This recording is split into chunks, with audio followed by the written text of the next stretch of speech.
Hello. So here's my little reflection of week 1 of The Artist Way that I'm currently reading. And yeah, technically I could do it. Well, technically the 7th day is tomorrow, but we are in a beautiful location. So I thought maybe since I'm here today, this is the perfect place to record. Literally the perfect place to record a reflection of week 1. So, I started reading The Artist Way last Sunday, and there are a few exercises that you need to do weekly. I think where the inspiration came from, I literally just watched Doechii's The Artist Way videos on YouTube, and then I bought this book like the next day, and I thought, a lot of things are changing in my life right now, and why not just read it, start it, and see where it could lead me? Because I have been putting my art and my creativity on the back burner for the past few years, and I really want to do it more. So I thought it would be the perfect book to start. Plus, I had this trip planned already, so I was gonna take this book on this trip and then do my exercises. So I think I would like to start with the artist date because I my inner child, it's so the artist date. So what is it? The artist date is when you are intentionally taking yourself out on a date where and doing something that your inner child would like to do. Like what would spark your creativity, what would make you do something that you usually don't do. Like just do something new. And I guess it wasn't too new because I was already in this, like, here in this beautiful place for a few days at that point. But I intentionally took myself on a very long walk, took my camera, took a bunch of things with me, took a book with me, and went to my favorite spot and spent 7 hours soaking in the sun and reading, and maybe what came out of it is singing, because I usually don't sing. I mean, I like to move, I like to dance, and I think it comes to me a little bit easier than singing. Singing is not something I do, but at some point in these 7 hours, I felt like I wanted to just sing. And I was staring at the ocean and making up little silly songs, and it made me feel like myself when I was younger, when I was making up songs at my grandma's swing.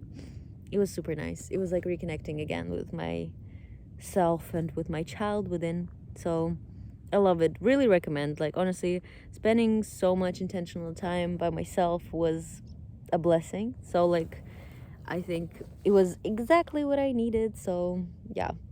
Artist date, 10 out of 10. Now, the morning pages is when you wake up, before you grab your phone, before you do anything, you sit down and you write down 3 pages of thoughts, like whatever comes to mind, anything. It could be observations, it could be observations of the, I don't know, outside, dreams, whatever. What came up for me was dreams, because every morning I would wake up, I would have a lot of thoughts, but like from my dreams. And maybe the first page would be about the dreams, then the second would be about the reflection of the dream, what I thought that meant, and then the third would just be usually not the most positive thoughts about myself, and yeah, just like bad insecure thoughts about myself.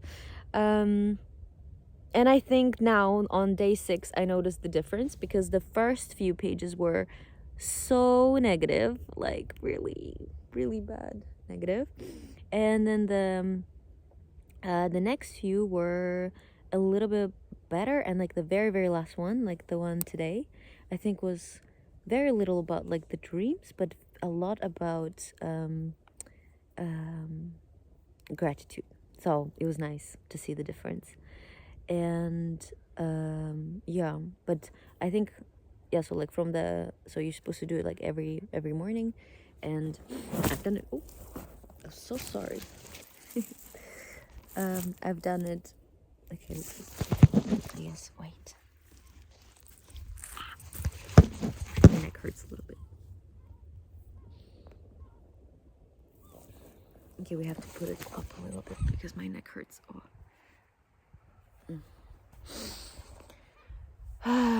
So, where was I? The morning pages. So far I did 6 pages.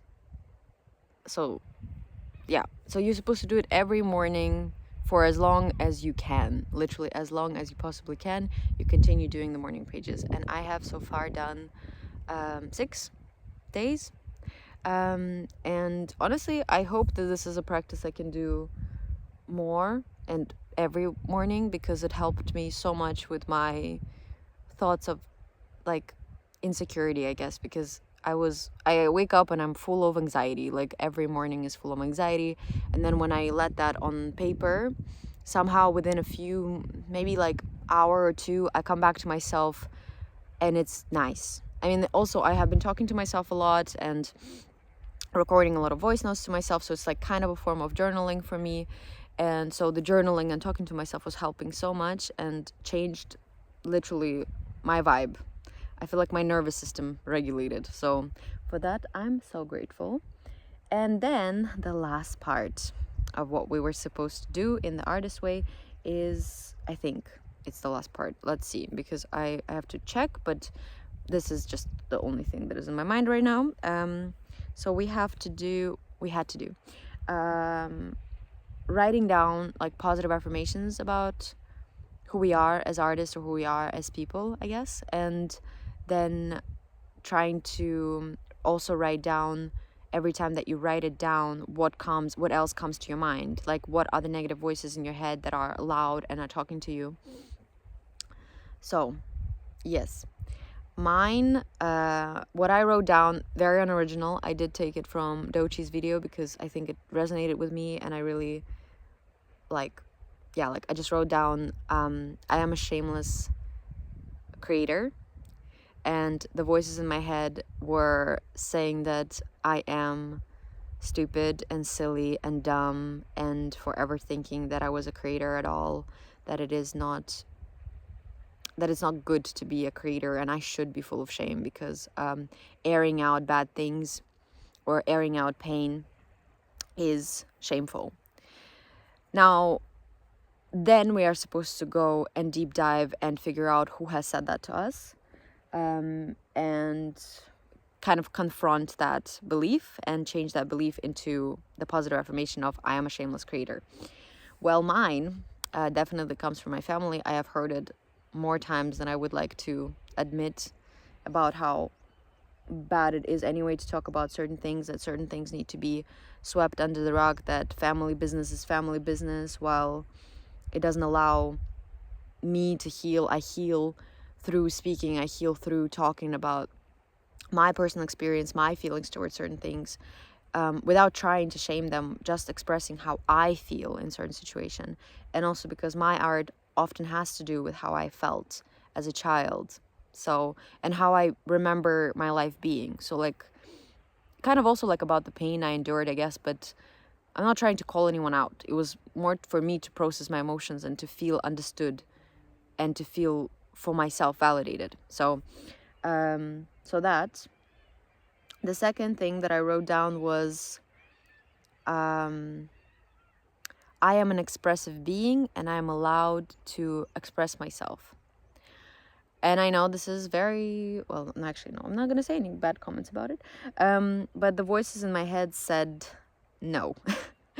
No, you're not expressive. You are loud. You are talking with your hands all the time. You are too fast. You speak too fast. You speak too loud. You are silly. You talk too much.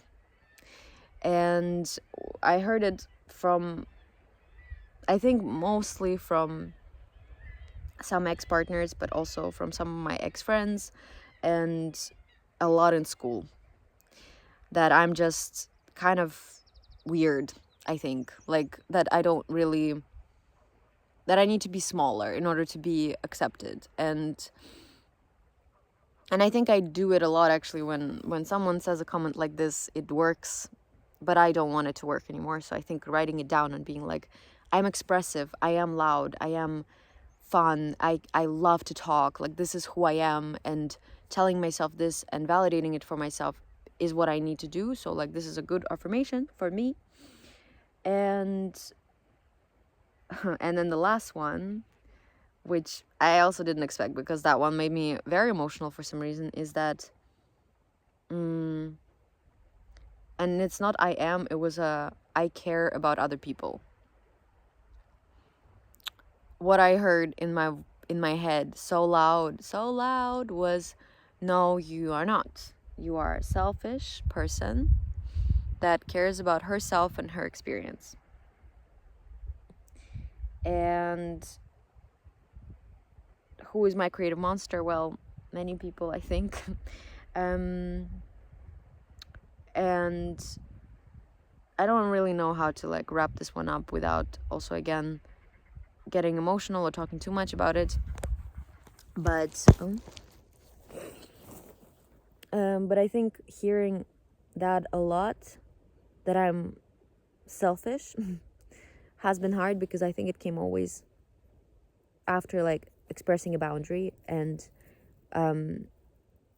having said yes too many times and burning out. And I am someone that at my really like, I don't know, not very old age has been like chronically ill at this point, and now I kind of like, I don't know, just like have like my body would at some point shut down, like often after like long periods of really intense caring, like from volunteering, from doing other things, from taking care of family.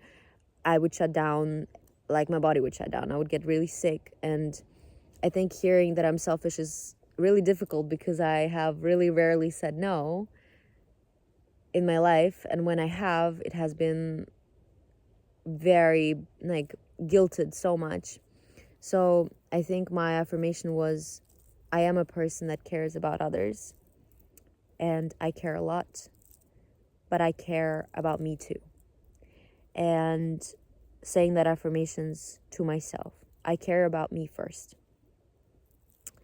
And if that's selfish, that's okay, because I don't want to allow myself to get as bad as I did already a few times in a very short span of a few years, and allowing myself to, as I said, be loud, be expressive, be caring, but with boundaries, and be shameless about how I express myself and what I say, really, because I think that is my way of processing the world around me and processing my childhood and processing life. So I don't want to feel bad. I want to be, exist, live. Yeah. And as I said, so far, the artist way is really nice. I think the next pages could probably trigger certain things, because yeah, I kind of know what's coming. But I'm up for a challenge in this point in my life, and I want to see where this could lead me, because I really want to create and connect with people that are like me. Yeah, create with others, create by myself, and yeah. So that is week 1. Week 1, the artist way reflection, I guess. Week 2, well, let's see what's gonna be in week 2, but I'm excited. And yeah, thank you for listening, if I ever posted. Thanks for being here. Yeah, bye. And here's the view for you again, because it's so nice here. Yeah, I know. The sea. Bye bye.